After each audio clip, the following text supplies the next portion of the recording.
Shalom Bapak Ibu, sahabat Galilea yang diberkati oleh Tuhan Yesus. Kembali kita siapkan diri sebelum kita beraktivitas di hari ini.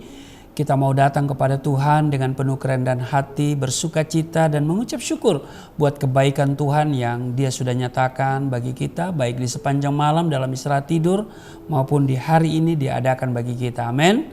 Mari kita berdoa. Bapa, di dalam nama Yesus kami datang di hadapan-Mu. Kami kuduskan nama-Mu, datanglah kerajaan-Mu, jadilah kehendak-Mu di bumi seperti di surga.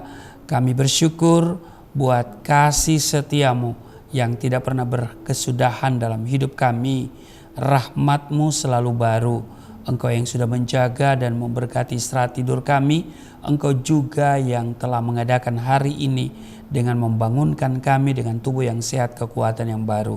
Kami akan masuki dunia kerja kami di hari ini, namun sebelumnya kami akan membaca dan merenungkan firman-Mu, mengurapi kami, membuka hati pikiran kami, supaya apa yang kami baca, yang kami dengar dari firman-Mu tidak untuk kami lupakan, tapi itu termaterai dalam hati kami, menjadi rema dalam hidup kami.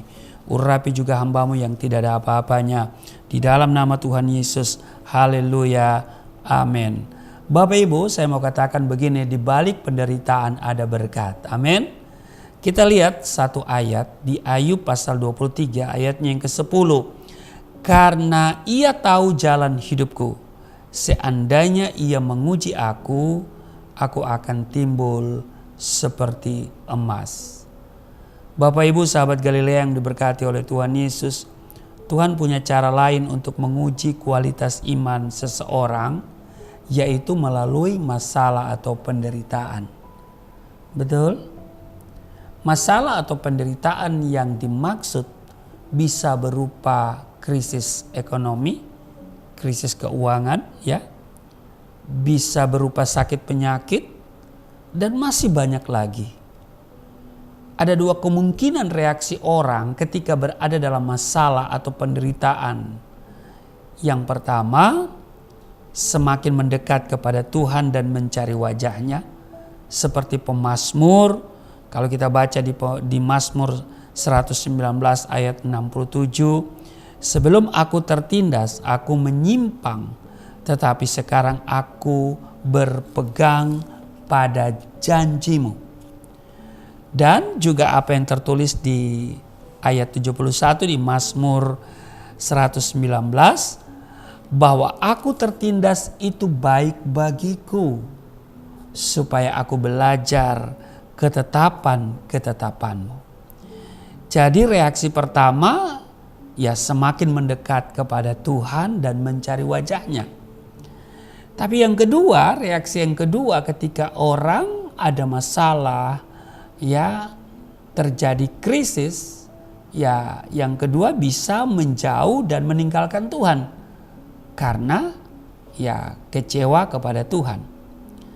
Bapak Ibu sahabat Galilea yang diberkati oleh Tuhan Yesus, Ayub sekalipun adalah orang yang saleh, takut akan Tuhan dan menjauhi segala kejahatan. Kalau saudara baca di Ayub pasal 1 ayat 1, ia pun tidak luput dari yang namanya ujian.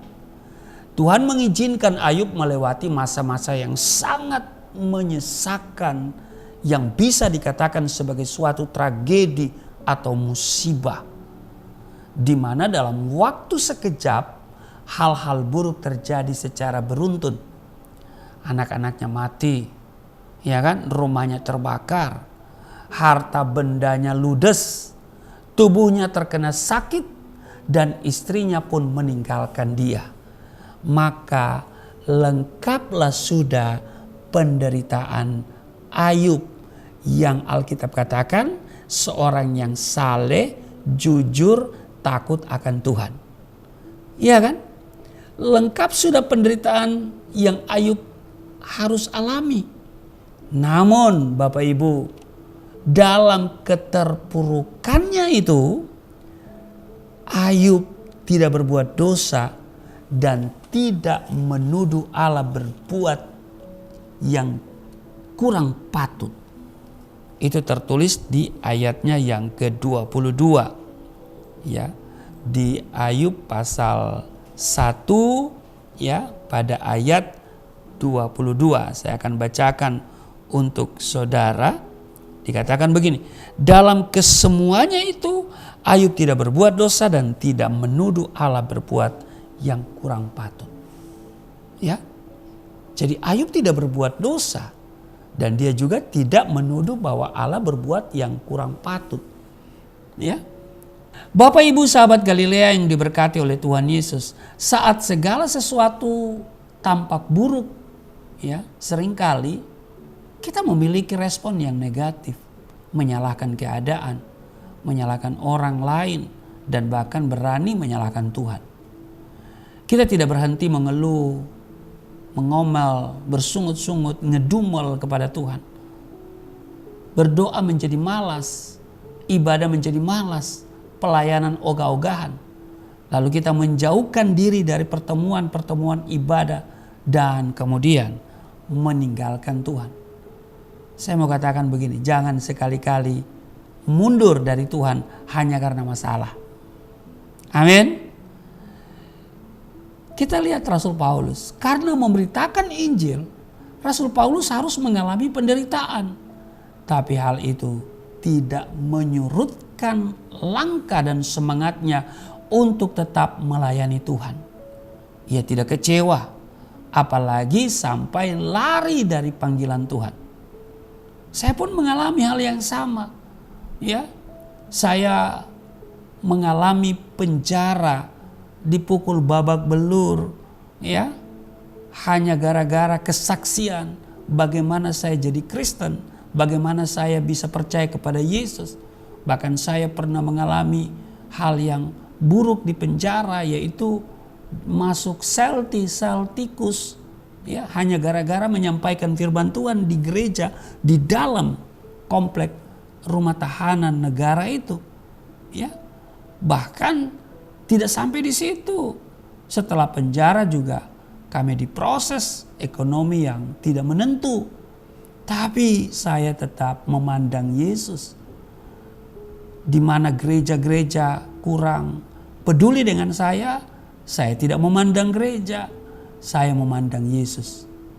Saya bisa kecewa. Saya bisa kecewa kepada gereja, kepada hamba Tuhan. Tapi saya jadi Kristen bukan karena pendeta, bukan karena gereja. Tapi saya jadi Kristen karena saya menyadari bahwa Yesus adalah Tuhan dan Juru Selamat. Bahwa di luar Yesus tidak ada jaminan keselamatan. Iya. Jadi terkadang Tuhan izinkan kita harus melewati masalah dan penderitaan agar kita belajar bergantung sepenuhnya kepada Tuhan. Sebab tertulis di 2 Korintus pada pasal 12 ayat 9, justru dalam kelemahanlah kuasaku menjadi sempurna. Dengar baik Bapak Ibu, di balik penderitaan ada berkat Tuhan, ya, yang tersedia bagi setiap kita yang bertahan sekali Yesus tetap Yesus. Amin. Tuhan Yesus memberkati, mari kita berdoa. Terima kasih Tuhan untuk hari ini. Kami diingatkan untuk tetap bertahan sekalipun kami mengalami penderitaan demi penderitaan karena iman kepadamu. Karena kami tahu di balik penderitaan ada berkat, ada mujizat, ada pemulihan yang Tuhan kerjakan dalam hidup kami. Berkati seluruh sahabat Galilea yang selalu setia mengikuti tayangan sahabat Galilea setiap hari Senin sampai Sabtu jam 4.30 waktu Indonesia bagian Barat. Tuhan perhitungkan kerinduan mereka, kesetiaan dan kerinduan mereka akan firman Tuhan. Diberkati mereka semua, apa yang dikerjakan berhasil, terpelihara, dilindungi di dalam nama Tuhan Yesus. Haleluya. Amin.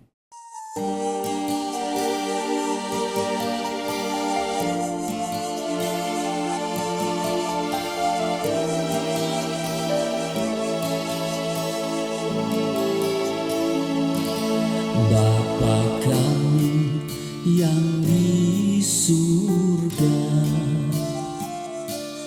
dimuliakan namamu. Datanglah kerajaan, jadilah kehendakmu di bumi seperti di surga.